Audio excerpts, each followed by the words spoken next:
Okay, so we're all told the same thing, right?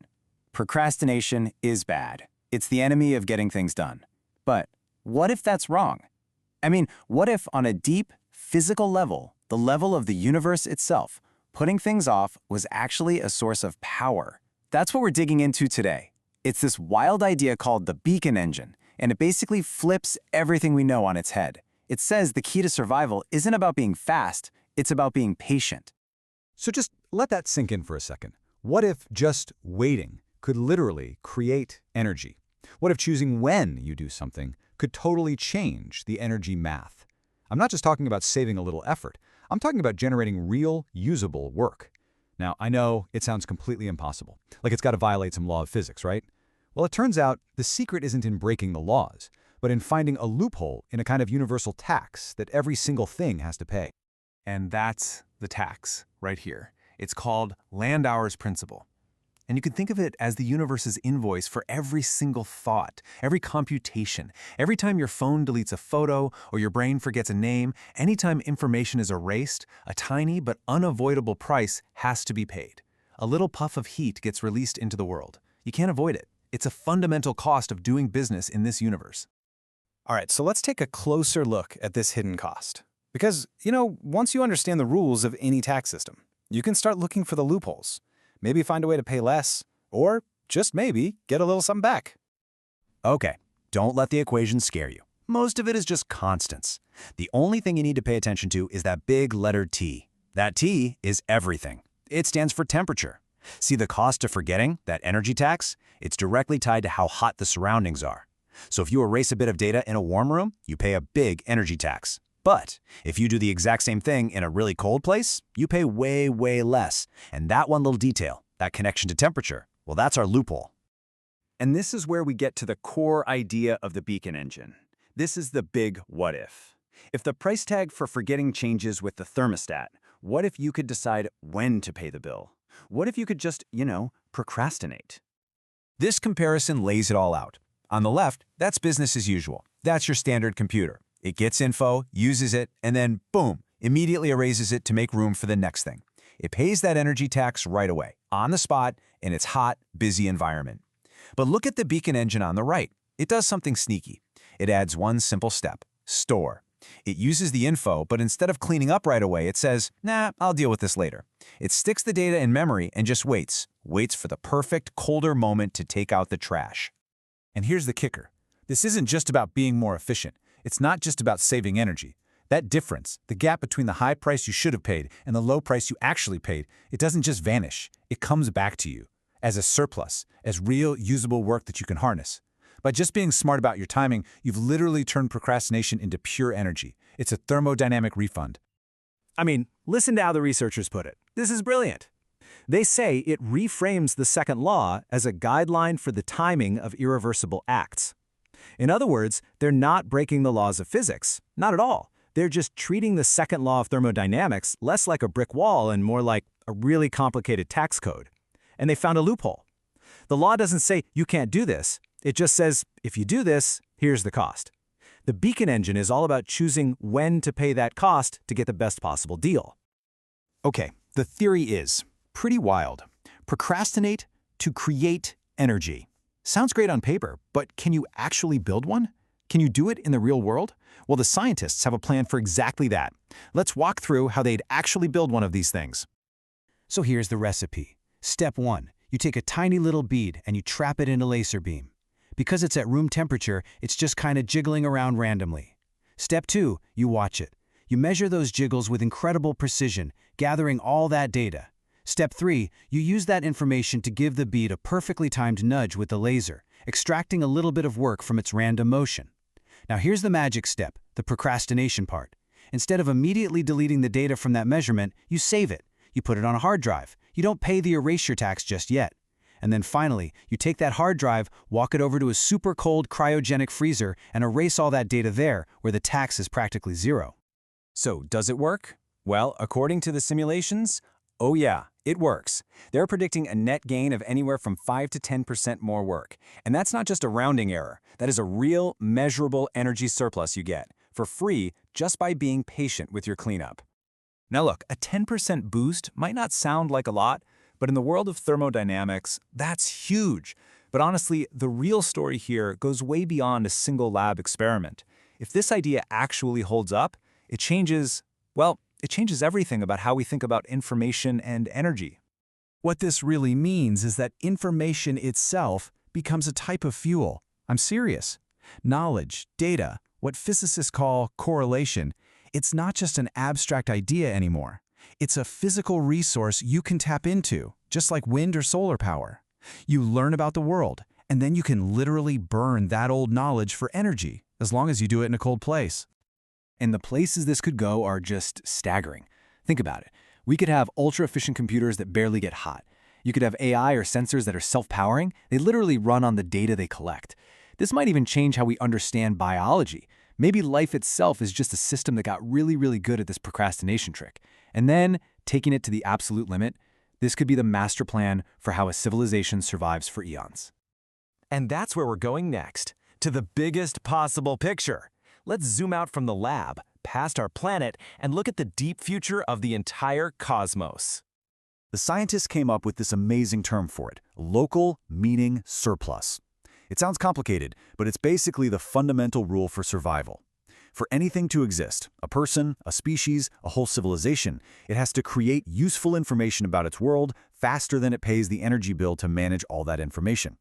If you're in surplus, you grow. If you're in deficit, you disappear. And the beacon engine? It's the ultimate strategy to make sure you always stay in surplus. So let's play this out. Imagine a civilization right now in our warm, cozy corner of the universe. For billions of years, all it does is learn. It gathers data, it observes stars, it understands physics, and it saves everything. It just keeps this massive cosmic hard drive. Then, trillions of years later, when the universe has expanded and everything has gotten cold and dark, it starts cashing in. It begins erasing all that old data in the deep cold, collecting its energy refund. And it uses that energy to keep learning, to keep going, repeating the cycle forever. I mean, what a powerful image, right? This isn't about trying to fight the heat death of the universe. It's not some trick. It's a strategy for surfing the long, slow thermal decline of the cosmos. You're not fighting the wave, you're riding it. You're syncing up the rhythm of your own existence with the rhythm of the universe itself. Which leaves us with this one final mind-bending question from the paper. In a universe that's all about entropy and decay, what really lasts? Is it matter? Is it energy? Or could it be that the only thing that truly endures is meaning? The ability to learn about your world and then be smart enough to forget about it at just the right time. What a wild thought. Welcome to the Deep Dive. We're the place that really digs into the tough stuff in physics, in computation, and tries to make it clear, make it usable for you. And today, today we have something really fascinating. It sounds like it's straight out of science fiction, honestly. It does have that feel, doesn't it? But the physics is surprisingly solid. Right. But actually grounded in some pretty rigorous quantum thermodynamics. We're talking about the beacon engine. That's the one. Yeah, this is going to be a deep dive into, well, how time itself might be leveraged as a kind of thermodynamic resource. It's quite a claim. It really is. And it all centers on this very clever control policy they call deferred erasure. Deferred erasure. Okay, so the source material we've got here, it really forces you to look again at these fundamental limits, right? The ones governing information processing. Absolutely. For, 60, 70 years, the second law of thermodynamics has been like the ultimate accountant. You gain knowledge, you extract work from it maybe, but boom, you have to pay the heat cost. Immediately. Dissipation. Right. Entropy always increases. The universe gets messier. That's the rule. That's the global rule, yes. But this work asks a really sharp question.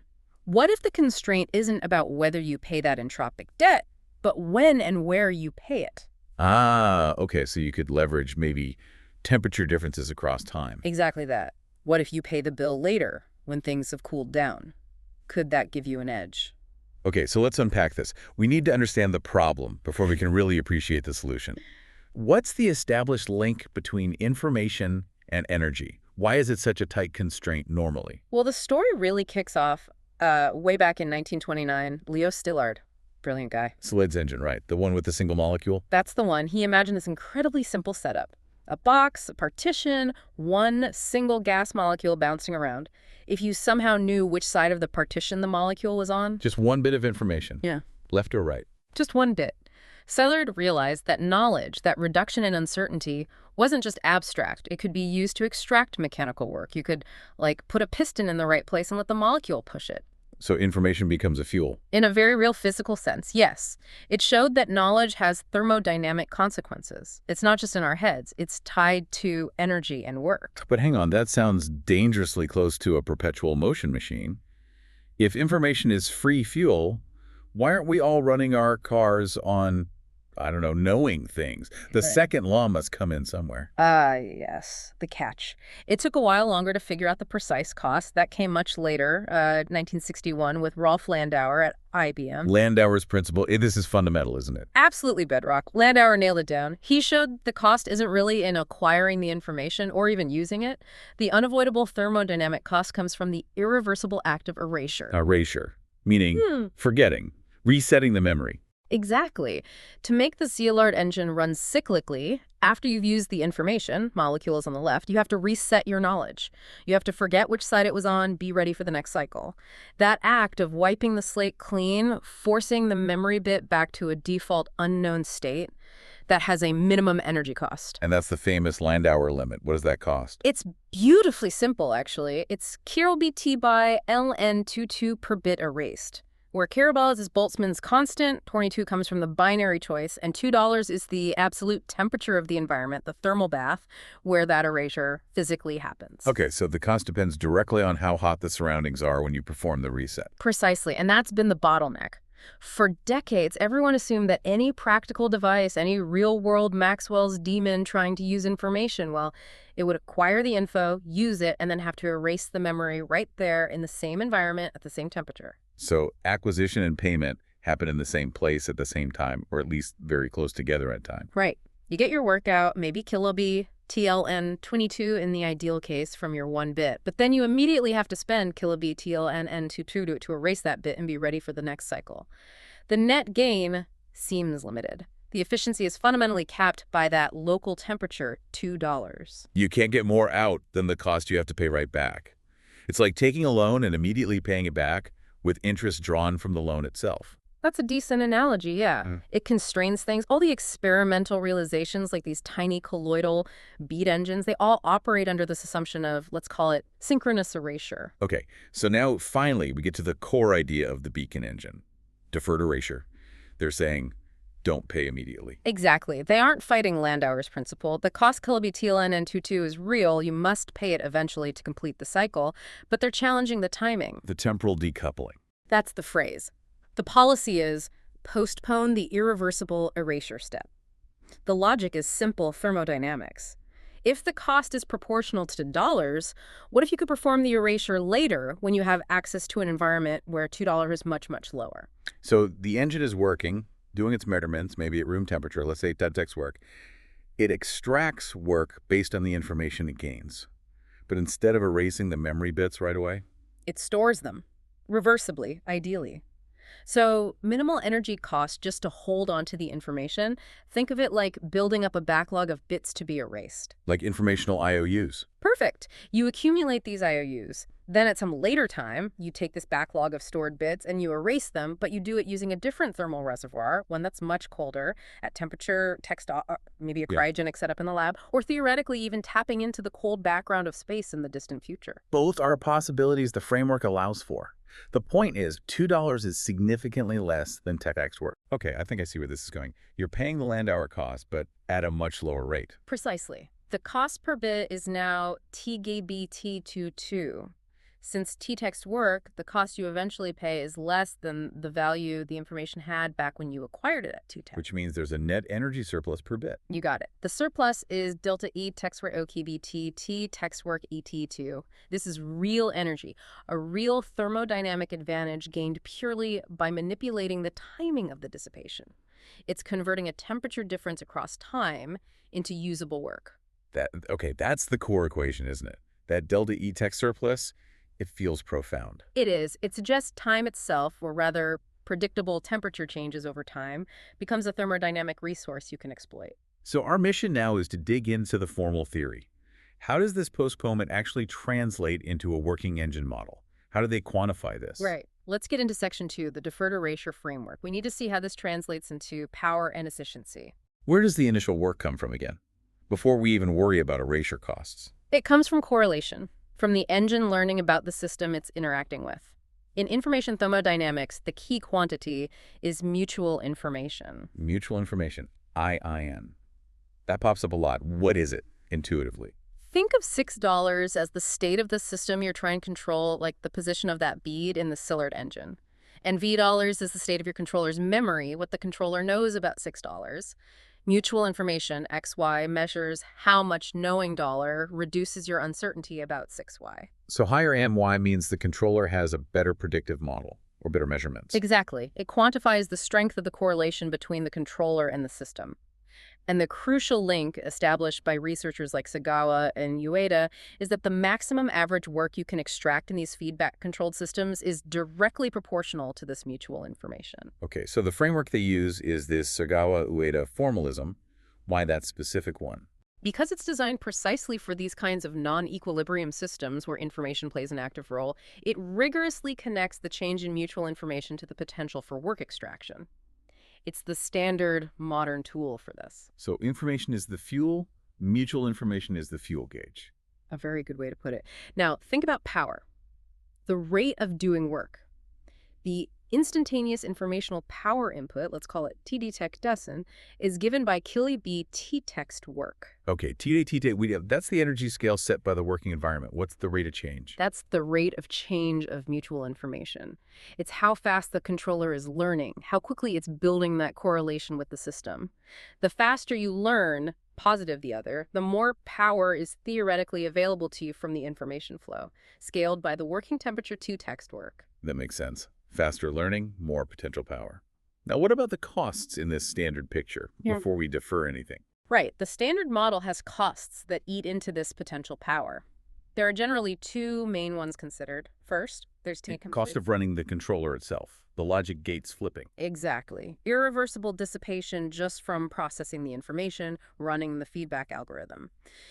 Now, for the beacon engine concept to really shine, this text compute needs to be as small as possible. Ideally, you'd use reversible computation. Like Bennett's ideas about thermodynamically reversible computers, where the computation itself theoretically costs zero energy. Precisely. If you can make STEX compute negligible, then the only fundamental cost left is the second one. The Landauer cost. Back to where we started. Back to Landauer. So in the standard model, your net power output is roughly p-text compute, where p is the power dissipated due to immediate erasure. And p-text is substantial because it happens at the textorial. But now, with deferred erasure, we change the timing of t-text. We do. We have our controller operating and extracting work at t-text. It accumulates information, but it has access, perhaps later, perhaps in a different location, to a cold reservoir at t-text. Remember, t is the future time of erasure. High temperature learning, low temperature forgetting. That's a mantra. The cost to erase one bit at that future time is TP. It's Nallen's t-text 2UN. And because t-text is lower than t-text, the cost paid is less than the value gained. Leading directly to that net energy surplus per bit we found. Delta E text surplus, t-text cold, t-text hold. It's like informational arbitrage, as you said. Buy low, pay erasure costs later at t-text hold. Sell high, extract work based on information valued at t-text. Okay, so how does this surplus manifest in the overall power balance equation for the beacon engine? This is where it gets practical, right? It is. The output power, p-text out, needs to account for this temporal structure. It looks something like this. Ta-da. Okay, let's break that down. The first term, keta, kb, t-text work, that looks familiar. That's the useful work extraction rate. It's the informational power input, kb, tb, text work et rho, multiplied by some efficiency factor, texter, which accounts for imperfections in converting information to work. You never get 100% in reality. Makes sense. Now the second term, sumi delta, tea. That looks spiky. It is spiky. That's the key difference. The sum is over all the erasure events, indexed by Euler. Each erasure happens at a specific delayed time, techo, and $C is the cost paid at that specific time using the cold reservoir temperature, TII. And that delta, hang on, that's the Dirac delta function, isn't it? Why is that specific mathematical tool used there?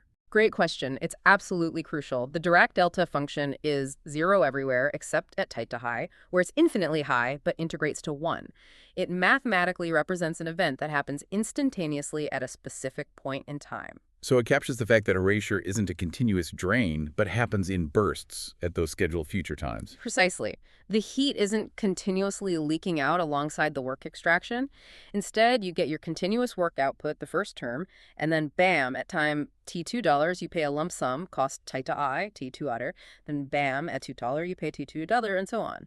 The delta functions make those payments discrete and correctly timed in the equation. Okay, that makes the temporal aspect crystal clear. Continuous earning, scheduled lump sum payments.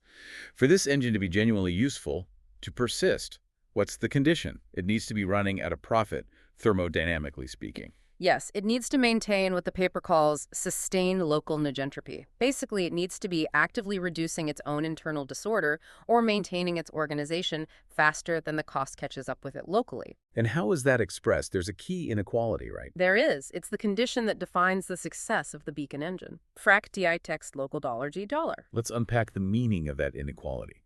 DI text local D$ is the rate of learning, the rate of correlation growth within the engine itself. Right, how fast the engine is building up its useful internal map of the world. And the second term, CBBT$, is the actual erasure cost paid at time t, which happens to be key in, if erasure happens then. Why divide it by key IB text work? That division scales the cost relative to the local energy scale where the work is being done. It represents the effective local cost of maintaining that bit of information. You're comparing the rate you gain information value at 2 textware to the effective rate you're paying for it. Even though the actual payment is deferred and lower, its cost shadow is projected back onto the textwork scale for this comparison. So the inequality is saying the rate of useful learning must be greater than the effective local cost of holding on to that knowledge. Exactly. If this holds, the system is constantly generating a local meaning surplus. It's learning and ordering itself faster than the thermodynamic price demands immediate payment, thanks to the deferred lower-cost erasure. It's running in the black, informationally speaking. That concept of local meaning surplus is really powerful. It sounds like a definition of what it means for any complex system to persist and adapt. It has that flavor, definitely. But local negentropy, reducing disorder locally, this is where the alarm bells go off for anyone familiar with the second law. Isn't this just shifting the mess somewhere else? Is it truly lawful? This takes us right into Section 3. Compliance, control, and this intriguing tenderness vector. Yes, that's the immediate and correct challenge. Does this violate the second law of thermodynamics? The paper is very clear. No, it does not. How do they demonstrate that? It feels like you're getting something for nothing locally. The key is thermodynamic closure. You have to look at the entire system. The engine operating at textwork, the memory, and the cold reservoir at tech, where the heat is eventually dumped. The beacon engine doesn't eliminate entropy production. It just relocates and reschedules it. So the total entropy of the universe still goes up. Or stays constant in the absolute ideal limit, yes. They show this by calculating the total entropy change, delta est text total, over a full cycle, including the erasure step. This involves integrating the heat flow divided by the temperature at which it occurs. Which gives that integral expression. Right. Delta S text total here, delta S total is the heat dissipated during erasure at time t, and tecto is the temperature of the reservoir at that time. So texto during erasure. Since sextor is always positive, dissipation, and the absolute temperature is always positive, the integral delta S total must be greater than or equal to 0. The second law holds. The universe's total entropy doesn't decrease. Correct. The genius isn't in breaking the law, but in minimizing the amount of entropy generated for a given computational task. By performing the erasure at TED delta, which is lower than TED's dold, the heat dumped TABAN1 to 2 is smaller. So the total entropy increase delta STEL is less than it would have been if erasure happened at TADIL. It's more efficient entropy production. You're achieving the same informational goal, extracting work, completing the cycle, but with less overall mess dumped into the universe. Precisely. It's an optimization strategy fully compliant with known physics. Think about conventional energy storage. Charging a battery isn't perfectly efficient. There are losses.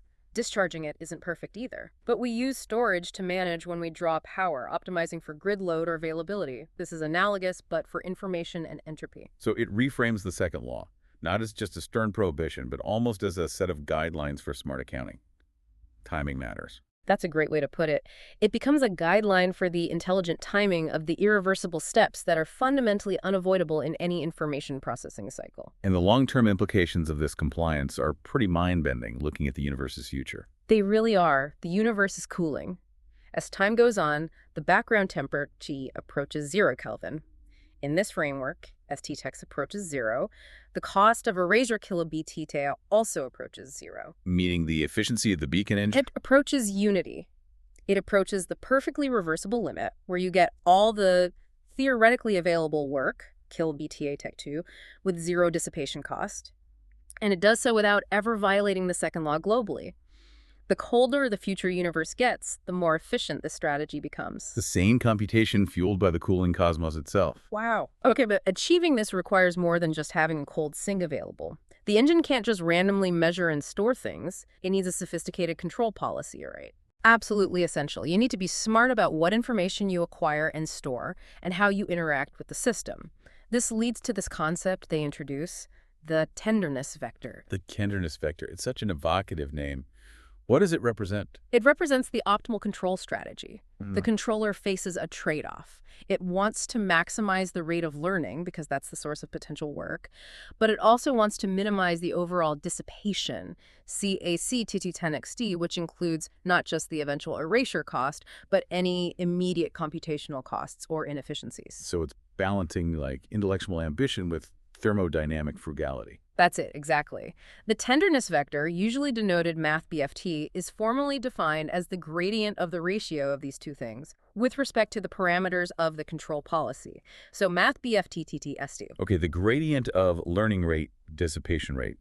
That sounds like it's pointing in the direction of most learning bang for your buck, thermodynamically speaking. That's precisely what it does. Following the tenderness vector means adjusting your control policy the way you measure, the way you feedback, the way you predict to constantly maximize this ratio. Let's make that more concrete for the listener. Yeah. What kinds of things is the controller actually adjusting when it follows math BFT data? It could be adjusting things like, how strongly should I measure the system's position, measurement gain? How far ahead should I try to predict the system's behavior, prediction depth? How strongly should I push back on the system based on my measurements? Actuation amplitude. So it's dynamically fine-tuning its interaction. Yes, in real time. The tenderness vector provides the guidance for these adjustments. It ensures the system is primarily acquiring information that is genuinely useful and doing so in a way that minimizes wasted energy. Low SysDAO. It's like an intelligent filter, preventing the engine from wasting resources, learning noisy or irrelevant details, or from acting too aggressively and causing unnecessary dissipation. Exactly. It keeps the correlation growth monotonic, always improving while being energetically careful. It's the recipe for making the deferred erasure strategy actually work efficiently in practice, avoiding situations where the cost of temporarily holding the information outweighs the deferred benefit. Okay, so we have a lawful framework, a potential energy surplus from timing, and a control strategy to achieve it. This all sounds great on paper, but can it be tested? Can we actually build this and measure the effect? That brings us to section 4, the proposed experiment. Right. This is crucial. A theory is only as good as its testability. The paper proposes a specific, falsifiable lab experiment designed to demonstrate the beacon engine principle. What's the main goal? What do they need to show? The objective is straightforward. Show that using the deferred erasure policy, let's call it the beacon policy, results in immeasurably higher effective efficiency compared to running the exact same system with standard, immediate erasure, synchronous policy, theta text vacant insync.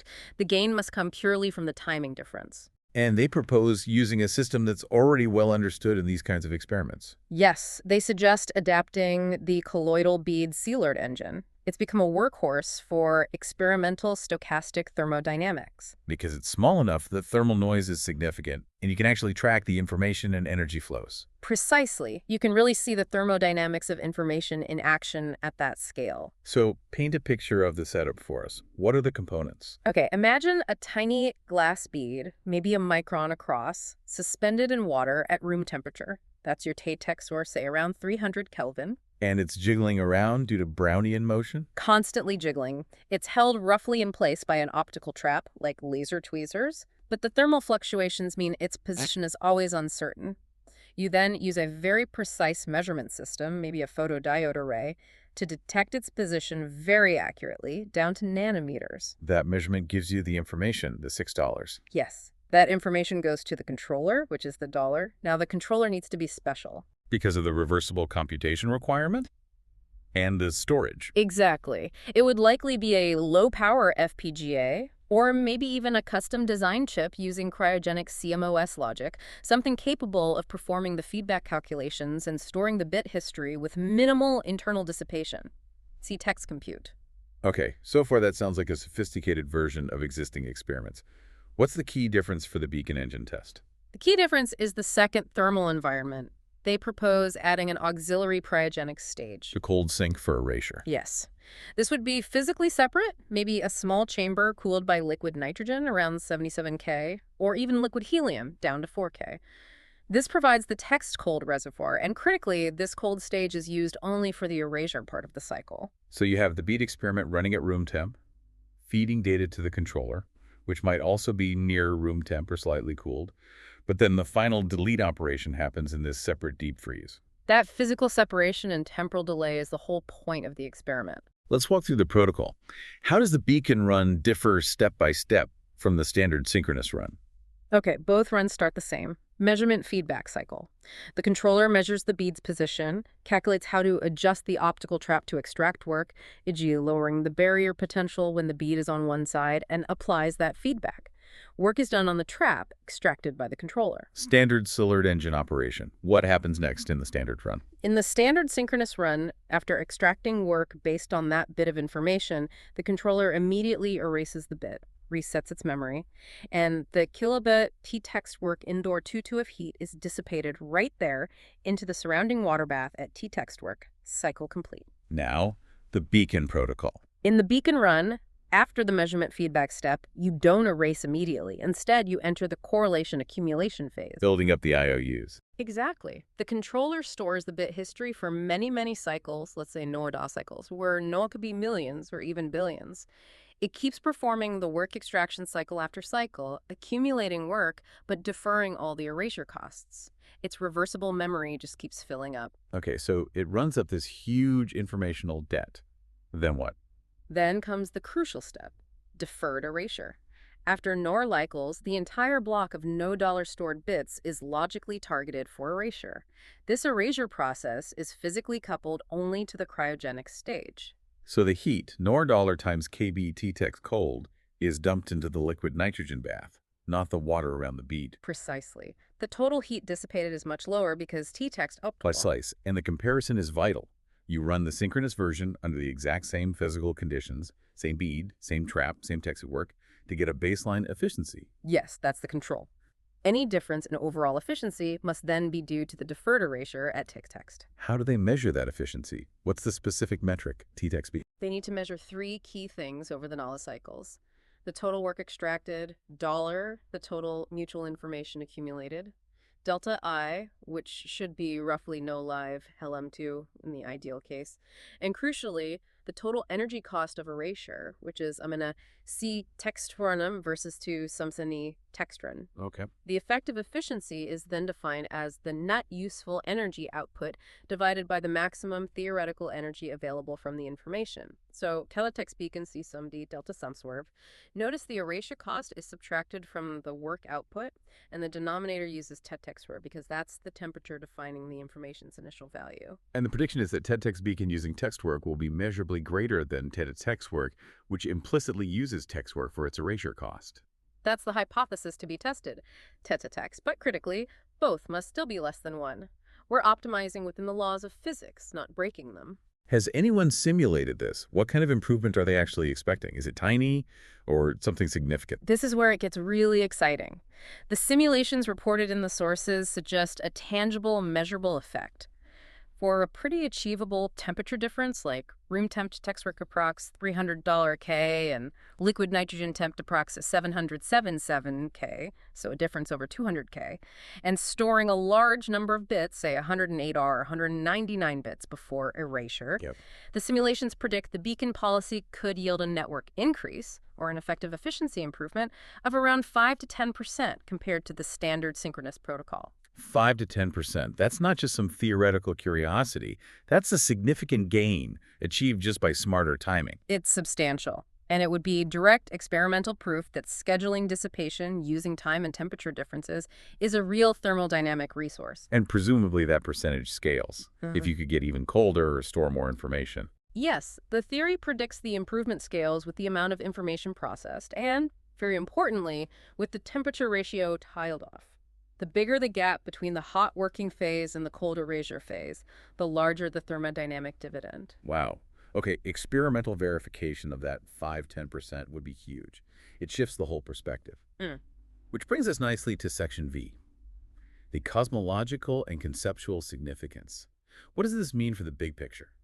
For complexity, life, the universe? It really elevates the discussion. That inequality we talked about, the condition for sustained local negentropy. For TJEX, if you can achieve this through deferred erasure, it fundamentally reframes information. How so? It formalizes the idea that correlation or knowledge isn't just a passive record. It can function as a kind of renewable energy source. Unlike fossil fuels, which are depleted, mutual information is generated through interaction, through learning, through prediction. It's created by the system, coupling effectively with its environment. Exactly. And this framework says that knowledge performs useful work, sustains order, whenever the rate at which it reduces uncertainty, measured by text work, exceeds the effective thermodynamic cost of maintaining and eventually erasing that knowledge, factoring in the text benefit. If you learn efficiently and forget cheaply, you generate a continuous surplus. That sounds uncannily like what biological systems do. Doesn't it? It provides a potential quantitative underpinning for adaptation and survival. Think about life. Organisms constantly gather information about their environment, sensing, learning, memory. They use this information to maintain their structure, find resources, avoid threats, essentially extracting work from the environment. And they don't immediately dissipate all the cost of that learning. Memory persists. Adaptations are held. Right. Biological systems seem to be masters of deferred erasure. They accumulate correlations over lifetimes, generations even. Think of DNA, epigenetic modifications, neural pathways. The dissipation associated with maintaining and eventually resetting parts of this information through metabolic processes, cell turnover, even death and reproduction seems to be managed, scheduled. So maybe sleep is partly about performing necessary neuronal erasure at a lower metabolic cost. Or evolution itself is a way of deferring the cost of adaptation failures across generations. Those are fascinating speculations, and this framework could provide a way to start quantifying those ideas. The core concept holds. Systems that maintain a positive local meaning surpluses, that learn effectively and manage their entropic costs wisely, are the ones that persist and thrive. Longevity correlates with efficient information management. And this has direct implications for how we design artificial systems too. AI, sensors, computers. Absolutely. If we can build AI or neuromorphic hardware that explicitly implements a tenderness vector-guided deferred erasure policy, well, we could potentially create machines that are vastly more energy efficient. Sensors that only store significant data and clear memory during low-power states. AI that prioritizes learning high-value correlations and performs garbage collection when energy is cheap. Exactly. It offers a design principle for low dissipation, highly adaptive engineered systems that mimic the efficiency strategies seemingly employed by life. Let's scale this up, way up. Planetary scale, cosmic scale. What about the long-term future? If the principle holds, then any sufficiently advanced complex system, maybe a civilization, maybe some form of organized structure we can't even imagine, that masters reversible storage and scheduled heat discharge gains a fundamental advantage. As the universe cools, the potential text keeps dropping. Towards absolute zero. Towards absolute zero. This means the thermodynamic dividend from deferred erasure, proportional to T code together, keeps increasing. The beacon architecture, taken to its ultimate conclusion, suggests a way to sustain complex computation and structure almost indefinitely. By synchronizing the payment of entropy with the cooling phases of the cosmos itself, paying the bills in the coldest possible future epochs. It sounds like science fiction again, but the thermodynamic logic seems sound within the framework. You're not fighting the second law. You're surfing its temporal gradient. In this picture, the ultimate resource for long-term survival isn't just raw energy, it's meaning efficiently acquired and thermodynamically well-managed correlation. That's what drives persistence against the universal trend towards disorder. It really does change how you think about entropy. It does. The model doesn't kill the second law, it just sort of clarifies its degrees of freedom. Entropy isn't necessarily the enemy of order, it's more like, as the authors put it, a ledger whose payment schedule can be intelligently managed. A perpetual negotiation between knowledge and heat. That's a powerful image. It is. Achieved by aligning computation with the thermal rhythms of the environment, whether that's a lab setup or the cosmos itself. Okay, let's try to wrap this up and bring it all together. Section 6. Conclusion and final thoughts. What are the absolute key takeaways from this deep dive? I think the main point is the reframing. The beacon engine and deferred erasure show that information thermodynamics at its heart can be viewed as a timing problem. It's not about violating Landauer's limit, but about cleverly scheduling the payment of the Landauer cost. By decoupling measurement and information use at T-text erasure from information erasure. Exactly. This decoupling allows a system to potentially maintain a positive local meaning surpluses, staying organized and functional by learning faster than the effective local cost accumulates. And the theoretical efficiency limit of this engine approaches perfection, unity, as the temperature ratio approaches 0, all while respecting the global second law. Correct. It's a lawful path towards maximum thermodynamic efficiency for information processing. And the crucial next step is empirical verification.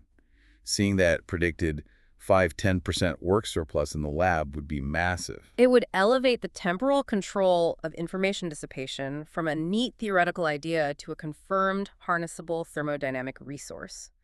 It would fundamentally extend how we think about designing and sustaining complex, adaptive systems, both artificial and perhaps even biological. It really is a paradigm shift in applied thermodynamics. Thank you so much for guiding us through this. It's been absolutely fascinating. My pleasure. It's genuinely exciting work to think about. Okay, so for our final provocative thought for you, the listener, to consider as you go about your day. The beacon engine works by optimizing when the system pays its inevitable costs, deferring the erasure or reset to a more favorable, lower energy time or state. Think about the irreversible processes in your own life, the necessary resets. Maybe it's recovering from intense mental work, processing emotional stress, breaking old habits to learn something new. These all require some form of erasure or clearing the slate, and they definitely have a cognitive or energetic cost. We all run these cycles. Exactly. So the question is, are you running these processes synchronously? Paying the high cost immediately, dissipating that heat right in the middle of your busy, high-temperature working day? Burning the candle at both ends, maybe? Perhaps. Or could you apply a kind of personal deferred erasure? Could you consciously schedule that necessary waste discharge, the rest, the recovery, the mental cleanup for a colder epoch? A quieter time, a weekend, a vacation, a period of lower demand? Could optimizing the timing of your own necessary resets yield a small but real surplus? Maybe not 5–10% extra work output, but perhaps more resilience, better focus, less burnout. It's about managing your own informational and energetic ledger with a bit more thermodynamic wisdom, perhaps guided by your own internal tenderness vector. Are you scheduling your entropy payments intelligently? Something to think about. Absolutely. That was the deep dive. Thanks for joining us. Always a pleasure.